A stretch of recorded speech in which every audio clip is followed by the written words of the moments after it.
अपना अखंड भारत प्लेटफॉर्म पर आप सभी दर्शकजन का स्वागत है।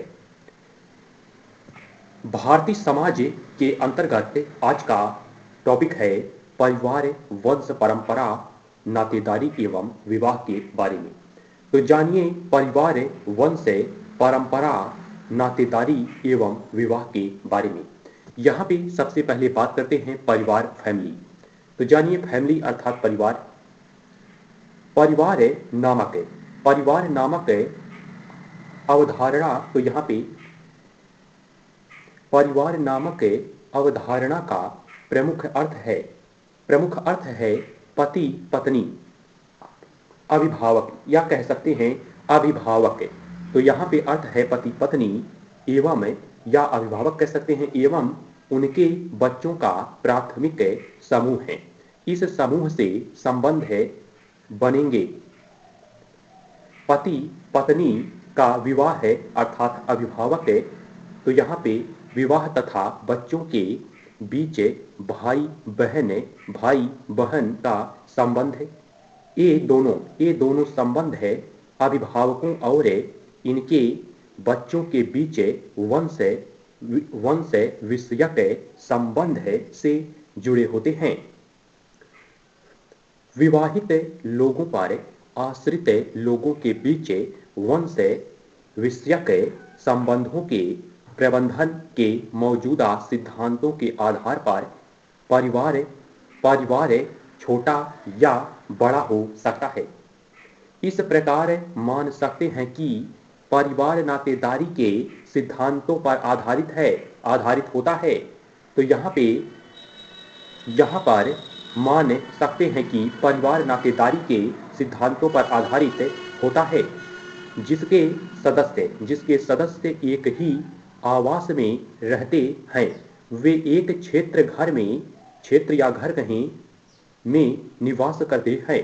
यह निवासीय क्षेत्र घर कहा जा सकता है। एक घर के सदस्यों के मध्य संबंधों का समूह होता है और ये संबंध उनके स्थान तथा उनके द्वारा निभाई जाने वाली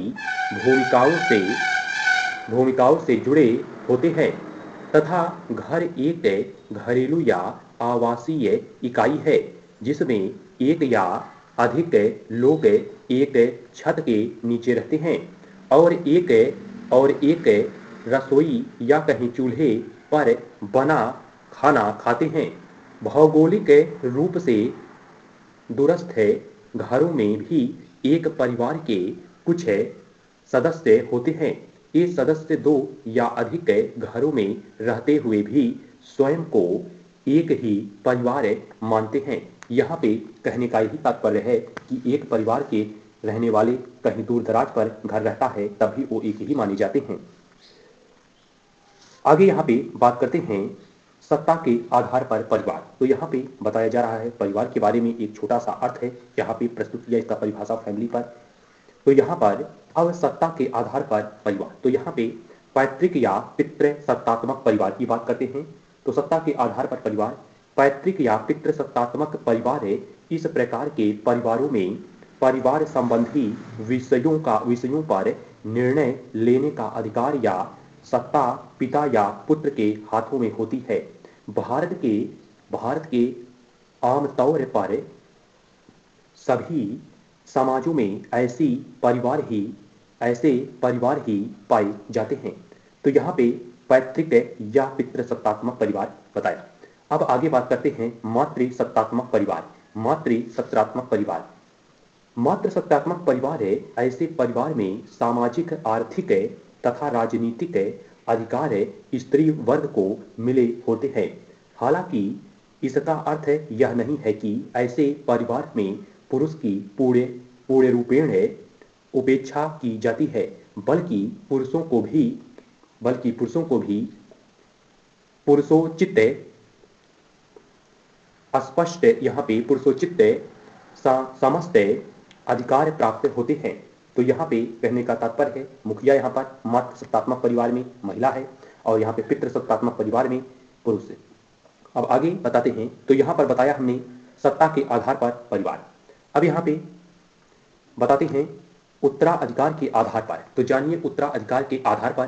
तो यहाँ पे पितृमार्गी परिवार, पितृमार्गी परिवार ऐसे परिवार में संपूर्ण संपत्ति पर एकमात्र अधिकार पिता का होता है। पिता की मृत्यु के बाद यह अधिकार उसके पुत्र को हस्तांतरित हो जाता है। परिवार का यह स्वरूप प्रायः भारतीय हिंदू परिवारों में देखा जा सकता है। तो ये हो जाता है यहाँ पे पितृमार्गी परिवार। अब बात करते हैं यहाँ पे मातृमार्गी परिवार। तो यहाँ पे इसमें आएगा मातृमार्गी परिवार। ऐसे परिवार में संपत्ति का अधिकार माता को मिला होता है। हालांकि ऐसे परिवार में पुरुष पूर्णतः वंचित नहीं होता और भाई अथवा बहन का पुत्र उत्तराधिकारी हो सकता है। तो ये आ जाता है मातृमार्गी परिवार। तो यहाँ पे बताया पितृमार्गी परिवार और मातृमार्गी परिवार। तो ये हो जाता है उत्तराधिकार के आधार पर। अब आगे बात करेंगे यहाँ पर निवास स्थान के आधार पर। तो निवास स्थान के आधार पर तो यहाँ पर सबसे पहले मातृस्थानीय परिवार। तो मातृस्थानीय परिवार इस प्रकार के परिवार में पति अपना घर छोड़कर पत्नी के घर उसके परिवार रिश्तेदारों के साथ रहने जाता है एवं संपूर्ण संपत्ति पर पत्नी का अधिकार होता है। यहाँ पे मैकलेन और मॉर्गन द्वारा यह परिवार का आरंभिक रूप माना जाता है। यद्यपि समाज में ऐसे परिवार के अस्तित्व पर संदेह भी किया जाता रहा है। तो यहाँ पर मातृस्थानीय परिवार बताया। अब बात करते हैं पितृस्थानीय परिवार। तो इसमें यह होता है कि इस प्रकार के परिवार में विवाहोपरांत पत्नी अपने पति के घर उसके सगे संबंधियों के साथ रहने जाती है। भारतीय समाज में बहुतायत में परिवार का ऐसा ही स्वरूप देखने को मिलता है। इसके अलावा भारत में कई जनजातियों अर्थात आदिवासियों जैसे खरिया और भील आदि में आमतौर पर पितृस्थानीय, तो यहाँ पे पितृस्थानीय परिवार ही पाए जाते हैं। तो यहाँ पर बताया पितृस्थानीय परिवार। अब यहाँ पे बताते हैं नवस्थानीय परिवार। तो जानिए नवस्थानीय परिवार। नवस्थानीय परिवार में इस प्रकार के परिवार में विवाहोपरांत अर्थात विवाह के उपरांत, तो यहाँ पे विवाहोपरांत दंपत्ति स्वयं के सगे संबंधियों के साथ रहने के स्थान पर अपना एक अलग घर बनाकर रहते हैं। ऐसे परिवार भारतीय नगरों एवं महानगरों में सामान्यतः देखे जाते हैं। तो यहाँ पर नवस्थानीय परिवार बताया। अब यहाँ पर हमने बताया है मातृस्थानीय परिवार, फिर बात किया गया यहाँ पे पितृस्थानीय परिवार, फिर नवस्थानीय परिवार। तो यहाँ पर ये सब आता है निवास स्थान के आधार पर शामिल रहेगा। अब यहाँ पे बात करते हैं, अगला स्टेप है वंश परंपरा के आधार पर परिवार।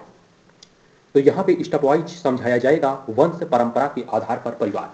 तो जानिए मातृवंशीय परिवार। सबसे पहले इसमें आता है मातृवंशीय परिवार। मातृवंशीय परिवार इस प्रकार के परिवारों में माता का वंश अत्यंत महत्वपूर्ण होता है तथा इसमें माता वंश परंपरा का आधार होती है। बच्चों का वंश नाम या वंश परिचय मातृपक्ष के परिवार के नाम के आधार पर होता है। तो यह हो जाता है मातृवंशीय परिवार। अब बात करते हैं पितृवंशीय परिवार। तो पितृवंशीय परिवार में ऐसे परिवारों में वंश नाम पिता के वंश के आधार पर होता है, अर्थात वंश परंपरा पिता के माध्यम से चलती है। अतः इस परिवार में बच्चे अपने पिता के वंश या कुल के नाम को धारण करते हैं। भारत में यह परिवार का वर्तमान प्रचलित रूप है। यहां पर बताया पितृवंशी परिवार, इसके पहले मातृवंशी परिवार। अब यहां पे बात करते हैं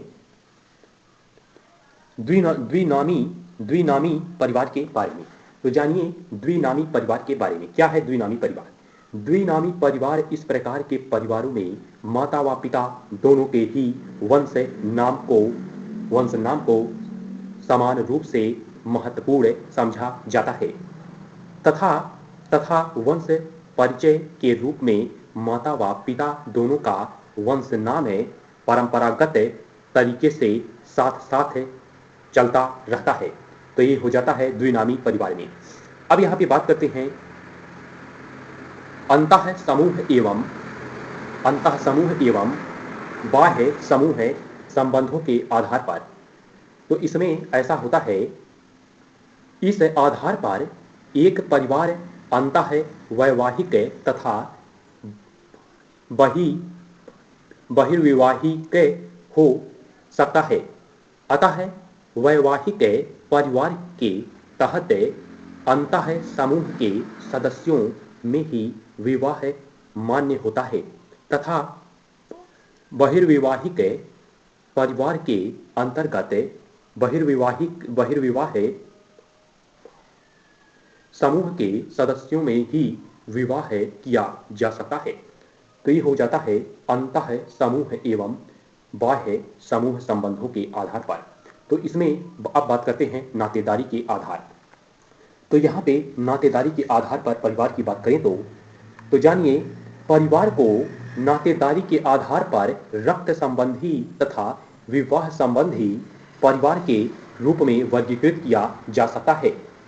रक्त संबंधी परिवार में रक्त संबंधी तथा उनके जीवन साथी एवं बच्चे शामिल होते हैं, जबकि विवाह संबंधी परिवार में पति पत्नी, उनके बच्चे एवं विवाह के आधार पर संबंधित रिश्तेदार शामिल होते हैं। तो ये हो जाता है नातेदारी के आधार पर। अब बात करते हैं यहाँ पे संरचना के आधार पर परिवार। अब यहाँ पे बात करते हैं संरचना के आधार पर। तो इसमें सबसे पहले बात होगी संयुक्त परिवार की। तो जानिए संयुक्त परिवार वस्तुतः संयुक्त परिवार कई सारे एकल परिवारों का समूह होता है। ऐसे परिवार में पति पत्नी एवं बच्चों के अलावा माता पिता और पौत्र तथा अन्य निकटवर्ती रिश्तेदारों का समावेश होता है। भारतीय ग्रामीण समाज में इस प्रकार के परिवारों की बहुतायत मिलती है। सामान्यतः कृषि कार्य में सामूहिक श्रम की आवश्यकता इसका मुख्य कारण है। तो यहाँ पे बात किया संयुक्त परिवार की। अब बात करते हैं एकल परिवार। तो क्या है एकल परिवार? तो जानिए एकल परिवार ऐसे परिवार में विवाहित पति पत्नी तथा अविवाहित बच्चे शामिल होते हैं। ध्यातव्य है कि यह पारिवारिक व्यवस्था का सबसे छोटा परंतु आधारभूत रूप है, जिसके तहत परिवार की सदस्य संख्या अत्यंत सीमित होती है। तो ये हो जाता है एकल परिवार। अब यहाँ पे हमने एकल परिवार बताया, तो यहाँ पे बताया गया एकल परिवार और संयुक्त परिवार। ये हो जाता है संरचना के आधार पर। अब यहाँ पे बात करते हैं परिवार की संरचना। तो जानिए परिवार की संरचना, इसका स्ट्रक्चर ऑफ है। तो यहाँ पे फैमिली, तो यहाँ पे परिवार की संरचना, स्ट्रक्चर ऑफ ए फैमिली। तो यहाँ पर परिवार की संरचना संयुक्त विवरण। तो यहाँ पे संयुक्त विवरण से स्पष्ट है कि भारत में परिवार की संरचना के मुख्यतः दो रूप देखने को मिलते हैं। तो इसमें दो रूप हैं, एकल परिवार के ही किसी रिश्ते के अतिरिक्त यदि अन्य रिश्तेदार जुड़ जाते हैं तो यह संयुक्त परिवार बन जाता है। अतः एकल परिवार के साथ पति और अथवा पत्नी की तरफ के सभी रिश्तेदार एक घर में रहते हैं, तो वह संयुक्त परिवार कहलाता है। यह परिवार अभिभावक बच्चे के संबंध के विचार पर आधारित एक ऐसा अधिक एकल परिवारों का संयोजन होता है। अब यहाँ पे इस प्रकार इसमें किसी लिंग के बच्चे और उनके जीवन साथी एवं बच्चों का विस्तार भी शामिल हो सकता है। यदि वंश को पुरुष की ओर से देखते हैं तो विस्तृत या कहीं संयुक्त परिवार पिता पुत्र संबंध के विस्तार पर आधारित होता है। दूसरी ओर माता के वंश की ओर से देखते हैं तो विस्तृत या कहीं संयुक्त परिवार माता पुत्री संबंध के विस्तार पर आधारित होता है। इसके अतिरिक्त भाइयों उनकी पत्नियों और बच्चों के बीच अनुप्रस्थ रूप से विस्तारित परिवार को भातृय अथवा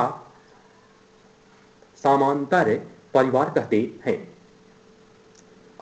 आमतौर पर ऐसा माना जाता रहा है कि संयुक्त परिवार का जीवन चक्र अर्थात परिवार के विभिन्न चरण अथवा अवस्थाएं सामाजिक मूल्यों पर आधारित होता है। सामाजिक मूल्यों इसमें संस्कारों तथा नैतिक कर्तव्यों के कारण लोग संयुक्त परिवार में रहते हैं, जिसके परिणाम स्वरूप परिवार के कमजोर व्यक्ति को भी बड़ी सुविधाएं प्राप्त हो जाती हैं जो परिवार के अन्य सदस्यों को प्राप्त होती है। किंतु अब ऐसा महसूस किया जाने लगा है कि संयुक्त परिवार का जीवन चक्र सामाजिक मूल्यों की बजाय आर्थिक कारकों पर अधिक निर्भर करता है। संयुक्त परिवार के बनने में आर्थिक कारकों की मुख्य भूमिका है। संयुक्त परिवार में लोग संसाधनों का साझा उपयोग करते हैं, जैसे साझा घर, साथ साथ खाना और यहाँ पे साथ साथ घर और साथ साथ रहना और यहाँ पर खाना बनाना और यहाँ पर घरेलू वस्तुओं आदि का प्रयोग आदि शामिल है। अब यहाँ पे निश्चित रूप से इससे खर्च में कमी आती है, जिसके फलस्वरूप लोग संयुक्त परिवार में साथ साथ रहते हैं। ऐसा देखा गया है कि ऐसे ही परिवार के किसी सदस्य की आय बहुत अधिक हो जाती है और यदि वह अकेले सभी संसाधनों को जुटाने में सक्षम हो जाता है तो उसमें संयुक्त परिवार से अलग होकर एकाकी परिवार बनाने की प्रवृत्ति बढ़ जाती है। यही नहीं, औद्योगिकरण, शहरीकरण और भूमंडलीकरण के परिणाम स्वरूप बेहतर रोजगार और उच्च जीवन स्तर की तलाश में युवा अपने परिवार से दूर जाकर बस रहे हैं। परिणाम स्वरूप एकाकी अथवा एकल परिवारों का चलन बढ़ रहा है, जिससे संयुक्त परिवारों का विघटन हो रहा है। आगे वर्णन है। हालांकि भारत जैसे देश में संयुक्त परिवार के बने रहने में सामाजिक मूल्यों का भी महत्वपूर्ण योगदान है। परिवार के सदस्य आपस में भावनात्मक जुड़ाव तथा संयुक्त पारिवारिक मूल्यों के प्रति सम्मान रखते हैं। इस कारण यह मूल्य कम मात्रा में ही सही, लेकिन भारतीय समाज में अवश्य ही संयुक्त परिवार परंपरा को प्रोत्साहित करता है। यहां पर बताया गया परिवार की संरचना के बारे में, तो यहाँ पे परिवार की संरचना के बारे में बात किया गया। अब यहाँ पे बात करते हैं संयुक्त एवं मूल्य एकल परिवार के प्रकार।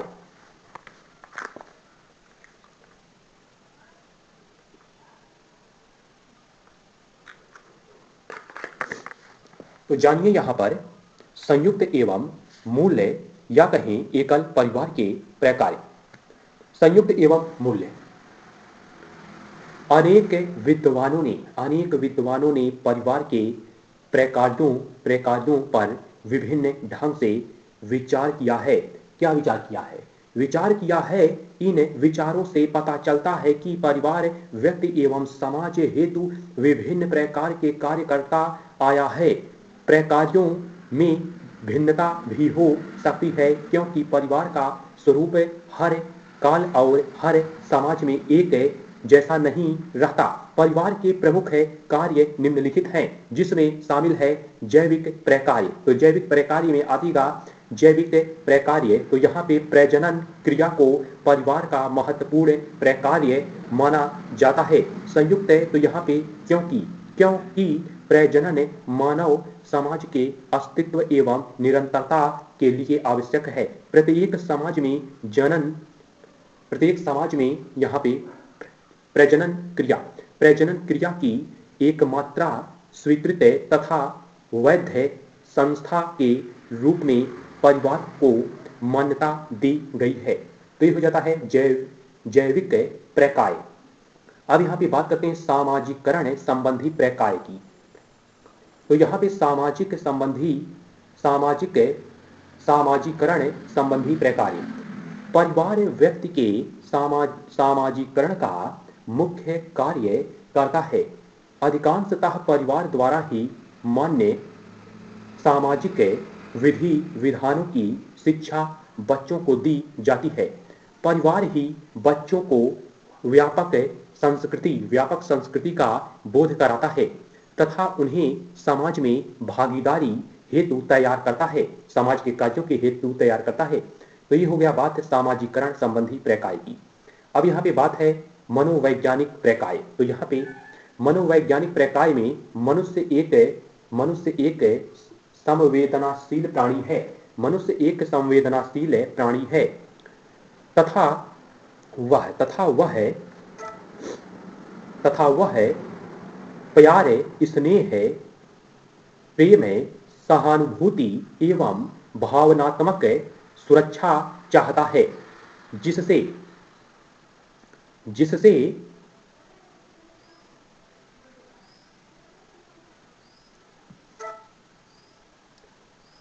कि उसकी संवेदनाओं और भावनाओं का उचित विकास हो सके। आगे विदित हो कि परिवार ही वह संस्था है जो कि इस मनोवैज्ञानिक प्रकार्य को कुशलतापूर्वक संपन्न कर सकती है।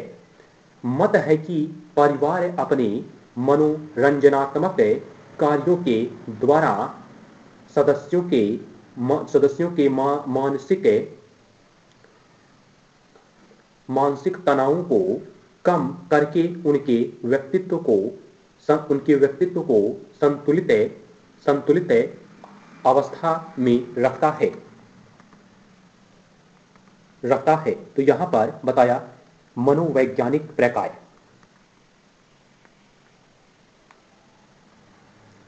अब यहां पे सुरक्षात्मक प्रकार्य में आएगा, जिसमें सुरक्षात्मक प्रकार्य परिवार अपने सदस्यों को जीवन के विभिन्न अवसरों पर शारीरिक सुरक्षा प्रदान करने का कार्य करता है। दुर्घटना, बीमारी तथा वृद्धावस्था की स्थिति में परिवार अपने सदस्यों की देखभाल करता है। इसके अतिरिक्त यह सिर्फ शारीरिक सुरक्षा ही प्रदान नहीं करता, बल्कि भोजन, वस्त्र, आवास आदि भी मुहैया कराता है। तो यहाँ पे बताया गया सुरक्षात्मक प्रकार्य। अब यहाँ पे बात है आर्थिक प्रकार्य। आर्थिक प्रकार्य में परिवार के मुख्य प्रकार्यों में आर्थिक प्रकार्य भी अत्यंत महत्वपूर्ण स्थान रखता है। परिवार ही समाज में आर्थिक संसाधनों की व्यवस्था करता है ताकि परिवार के सदस्यों का उचित भरण पोषण हो सके। परंपरागत ग्रामीण संयुक्त परिवार व्यक्ति को जीवन यापन आर्थिक सुरक्षा प्रदान करता रहा है। तो ये हो गया आर्थिक प्रकार में।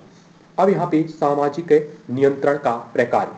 तो इसमें परिवार जो है सामाजिक नियंत्रण का प्रकार में सामाजिक नियंत्रण के प्रमुख है अभिकरण के रूप में परिवार कार्य करता है, क्योंकि परिवार अपने बच्चों को साधारणतया वर्तमान सामाजिक संरचना तथा मूल्यों को स्वीकारने हेतु बाध्य या प्रेरित करता है, प्रोत्साहित करता है।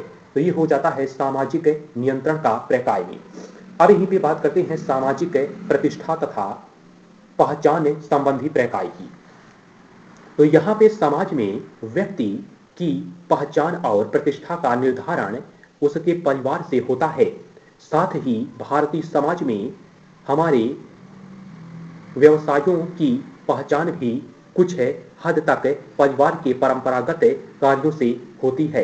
तो ये हो गया सामाजिक प्रतिष्ठा तथा पहचान संबंधी प्रकार। अब यहाँ पर बताया गया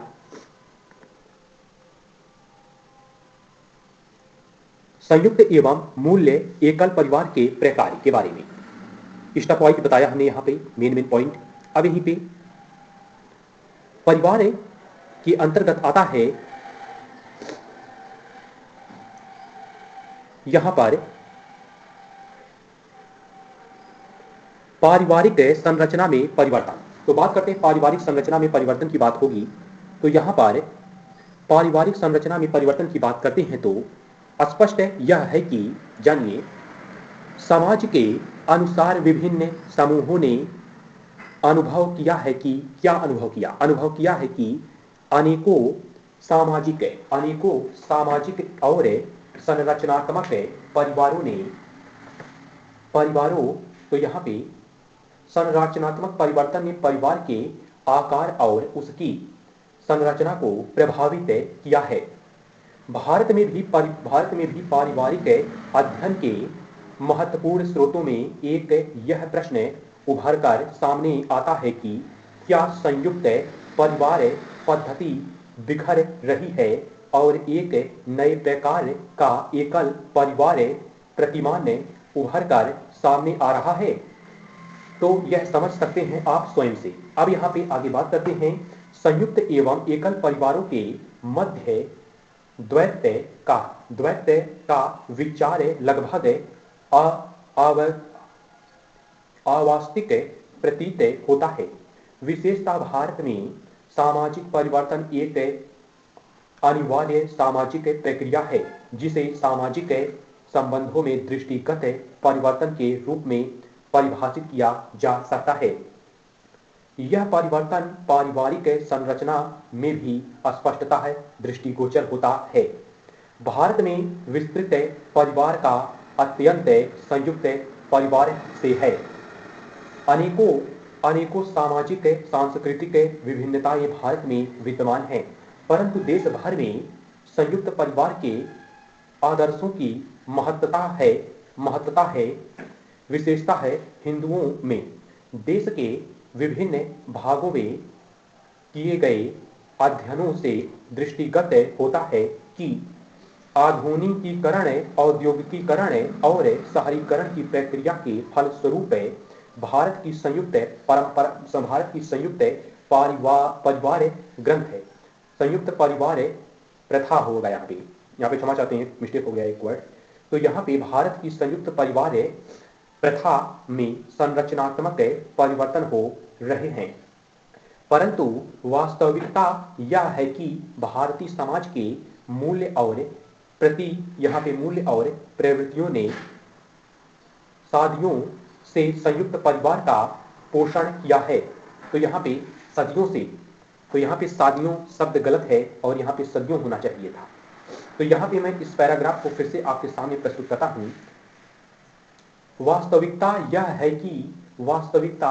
यह है कि भारतीय समाज के मूल्य और प्रवृत्तियों ने सदियों से संयुक्त परिवार का पोषण किया है, यह तो सत्य है। आगे और अभी भी यहाँ लोकप्रिय अभी भी है। अब यहाँ पे विखंडित परिवारों की संख्या बढ़ रही है, परंतु अलग अलग रहते हुए भी वे अपने पैतृक परिवारों के प्रति अपने दायित्वों को कर्तव्यों को पूरा करते हैं आज भी, एकल परिवार बनाने के बाद भी। आगे इसके अलावा परंपरागत संयुक्त परिवार का आकार छोटा हो गया है। जब तक लोगों में पुराने सांस्कृतिक मूल्य बने रहेंगे, संयुक्त परिवार या कहीं प्रकार हमारे समाज में चलता रहेगा। परंपरागत समुदायों गांवों में संयुक्तता अधिक है तथा औद्योगिकरण, शहरीकरण और पश्चिमीकरण से प्रभावित समुदायों में एकलता अधिक है। तो यहां पर बताया गया पारिवारिक संरचना में परिवर्तन।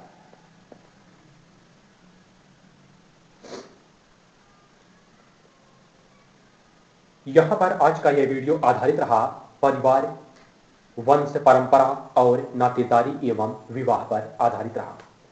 तो मिलते हैं अगले वीडियो में अगले जानकारी के साथ। तब तक के लिए मुझे राघवेंद्र सत्य नागरिक को इजाजत दीजिए। जय हिंद, जय भारत, वंदे मातरम।